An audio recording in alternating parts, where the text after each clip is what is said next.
Hello students. उम्मीद करता हूँ आप सब अच्छे होंगे। तो स्टूडेंट्स, आज हम क्लास 6 का चैप्टर नंबर 3 पढ़ेंगे, जो कि है रंगों की दुनिया।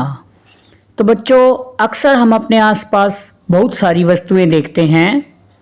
ये वस्तुएं अनेक रंगों की होती हैं। क्या आपको पता है कि हम इन अलग अलग रंगों को कैसे देख पाते हैं? तो बच्चों, हम प्रकाश की प्रेजेंस यानी उपस्थिति में ही इनको देख पाते हैं तथा इनके रंगों को पहचान पाते हैं। प्रकाश में अनेकों रंग होते हैं।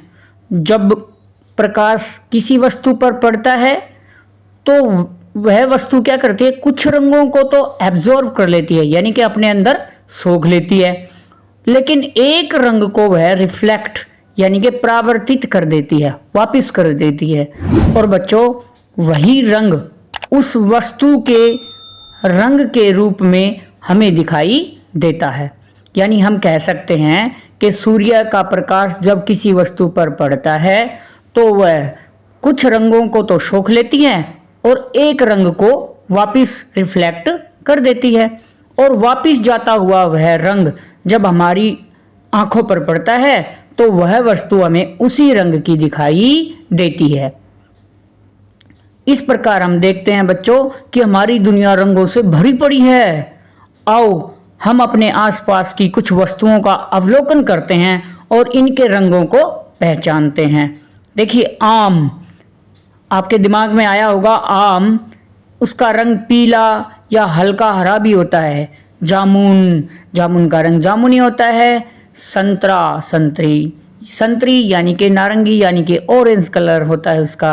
और केला, केला कैसा होता है, हरा या पीला। पपीता, पपीता होता है पीला। तो देखा आपने, बहुत सारी वस्तुएं हैं जो अलग अलग रंगों की होती हैं।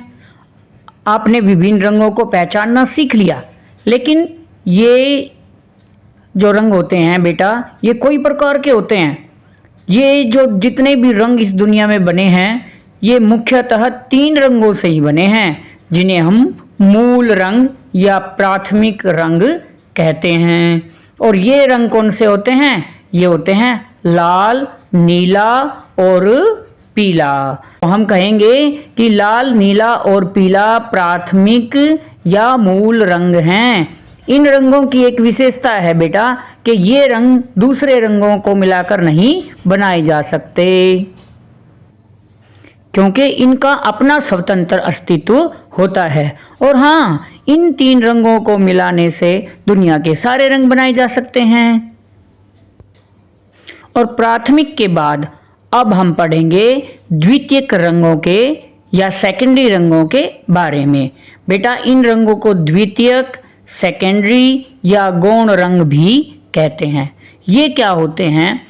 हमने जो आपको 3 प्राथमिक रंग पढ़ाए, उन तीनों रंगों को यानी उनमें से किन्हीं 2 रंगों को जब उचित मात्रा में एक दूसरे के साथ मिलाते हैं तो एक नया रंग बन जाता है, और उसी रंग को हम द्वितीय, सेकेंडरी या गौण रंग कहते हैं। जैसे कि लाल में नीला रंग उचित मात्रा में मिलाते हैं तो वो क्या बनेगा? नारंगी। और पीले में यदि हम नीला मिला दें तो बनेगा हरा। और नीले में यदि लाल रंग मिला दें तो वो क्या बन जाएगा? वो बन जाएगा बैंगनी।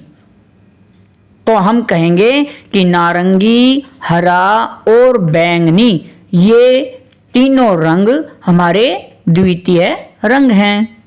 कक्षा 6 के इस अध्याय में हमें केवल प्राथमिक और माध्यमिक रंगों के बारे में पढ़ाया गया है, और उम्मीद करता हूं कि आपको ये दोनों प्रकार के रंग अच्छी प्रकार से समझ आ गए होंगे। अब हमारी पाठ्य पुस्तक के पेज नंबर 26 पे एक भारतीय कलाकार रविंद्रनाथ टैगोर जी के बारे में कुछ बातें लिखी हैं, जिन्हें हम पढ़ेंगे। रविंद्रनाथ टैगोर जी भारत के एक प्रसिद्ध चित्रकार थे। इनका जन्म 7 मई 1861 को कोलकाता में हुआ, और इनके पिताजी का नाम देवेंद्रनाथ टैगोर और माता का नाम शारदा देवी था। क्या आप जानते हो रविंद्रनाथ टैगोर के बारे में? वो एक भारतीय प्रसिद्ध चित्रकार होने के साथ साथ एक अच्छे लेखक भी थे। बेटा, हमारे देश का जो राष्ट्रीय गान जन गण मन है वो भी श्री रविंद्रनाथ टैगोर जी ने ही लिखा था। सन 1913 में उन्हें गीतांजलि के लिए नोबेल पुरस्कार से सम्मानित किया गया था और 7 अगस्त 1941 को उनका स्वर्गवास हो गया। तो बेटा, ये था हमारा अध्याय 3 रंगों की दुनिया क्लास 6। तो स्टूडेंट्स, उम्मीद करता हूँ आप अच्छे तरीके से इस अध्याय को समझ गए होंगे। यदि आपका कोई क्वेश्चन है तो वो आप कमेंट करके मुझे बता सकते हैं और वीडियो के अंत में मैं इस चैप्टर से रिलेटेड क्वेश्चन आंसर आपको स्क्रीन पे मिलेंगे, जिन्हें आप पॉज करके अपनी नोटबुक में उतार लीजिए और उन्हें फिर याद कर लीजिए। Thank you, have a nice day.